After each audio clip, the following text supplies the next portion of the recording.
When you go to the airport, when you go anywhere, security's it's much tighter. It's a problem.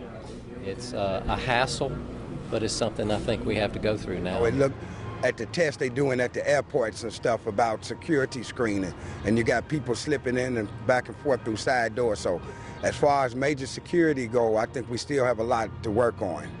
I am able to go maybe from day to day without seeing all of these warning alerts or hearing all of the warning alerts. Now, I don't know if that means that we're actually safer or not, but at least I'm not reminded so much of it. So therefore, I tend to forget it probably, but I do feel safer. No, I don't.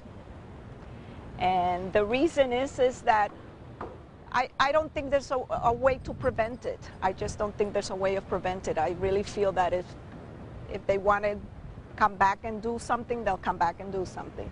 We're now more hated, more reviled in the world than we were before 9/11, so I think we probably have more enemies now, but I think that at the same time we're a little better equipped to deal with the enemies that we have and that we've made. There were a lot of things in civil liberties that were taken away from us, and I don't think they'll ever come back. I think some of them were necessary, but some of them were not. And I think that I don't think there's a healthy balance. But I don't think it changed everything. We're still a strong country, we're still a strong community, and I actually think we're even stronger now because of our awareness and because of our willingness to reach out, get to know others, and do things differently. A day in and out of history that makes us wonder what's changed, what hasn't, and who we are now. Joining me with their reflections are historians Michael Beschloss and Richard Norton-Smith. Richard, from the president at the top to those average Americans we just heard, a kind of a need, a will to remember. What theme has jumped out at you? Well, it's interesting. We've been obsessed, understandably, with all that has changed, and a great deal has changed. We should begin by acknowledging that the greatest change, obviously, is for those who lost a loved one 10 years ago today or in the subsequent wars in Iraq and Afghanistan. Life will never be the same for them. For the rest of us, there's a certain amount of trauma. I think geography is a factor. I think if you live in New York, it's much more real than if you're in Terre Haute. Much of what has changed, like the proverbial iceberg, is beneath the surface. Government. We're all thinking about this at the age of cutting back on government. The fact is government has been transformed, expanded. I saw one estimate, $600 billion has been spent over the last 10 years on domestic security. New agencies have been created. Old agendas have been torn up. On the other hand, think of what hasn't changed. We had a brief moment of unity, of coming together, of common purpose, of collective outrage and a collective response. And that seems very much to be in the rearview mirror. And Michael, I mean, the president started his speech by saying in the decades since 9/11, we've known war and recession, passionate debates and political divides. And I heard recession, political divides. That's where we spend much of our time on this program nightly talking about. That's right, and right after 9/11, people said, and, you sure wish it had come true, that we would never have the same kind of partisan antagonisms that we had before because 9/11 brought us all together as Americans, and this would be not only a different country but a different politics.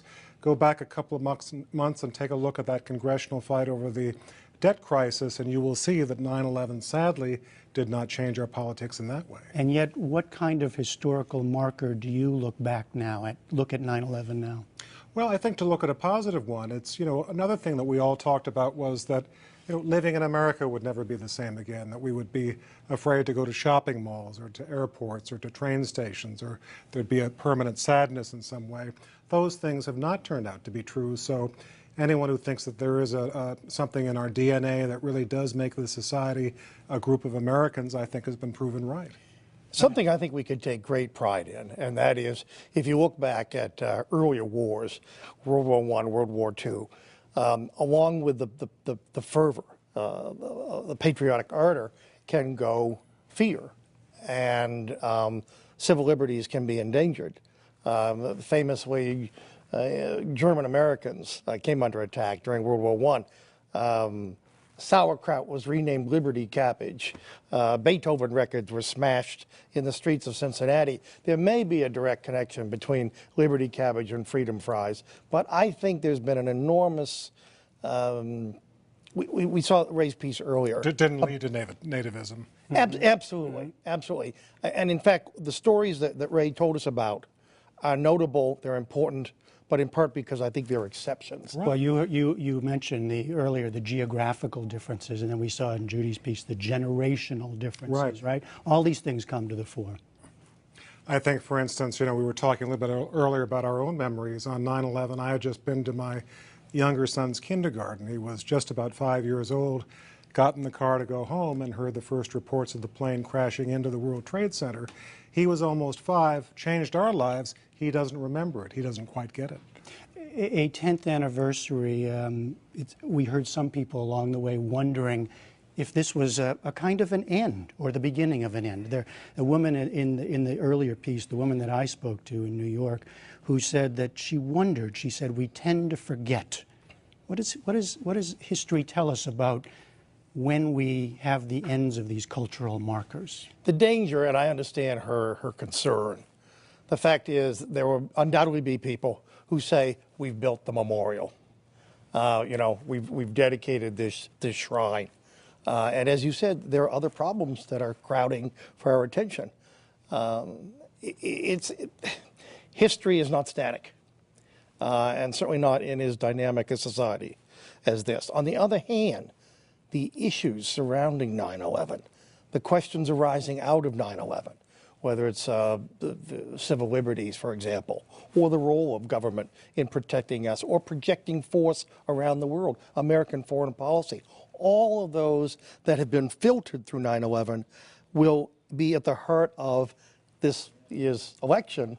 And so in that sense, the conversation goes on. What do you think about this question of national memory and how it persists or doesn't? Well, I think one way of looking at it is, what Churchill said about there's nothing more exhilarating than being shot at without result. We were hit on 9/11. It sure was not without result, but this country really has come back.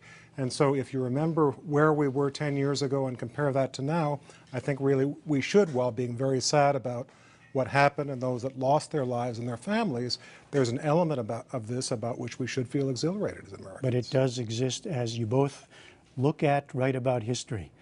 Where does 9/11 fit in as a kind of national marker? Does that endure?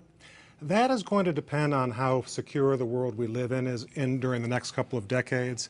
If this turned out to be essentially one event, we conquered it, then it'll be almost a singular event in American history. But if we are living, and I'm afraid that this may be true, with the scourge of terrorism through the rest of our lifetimes and beyond, this will be something that essentially opened our eyes to a reality that is going to always be there. Brief last Come back in 30 or 40 years and ask whether 9/11 in fact was, as some fear, the beginning of a longer period of American decline, or in fact a springboard to a new era of American greatness. All right, Richard Norton Smith, Michael Beschloss, thanks a lot. Thanks, Jeff.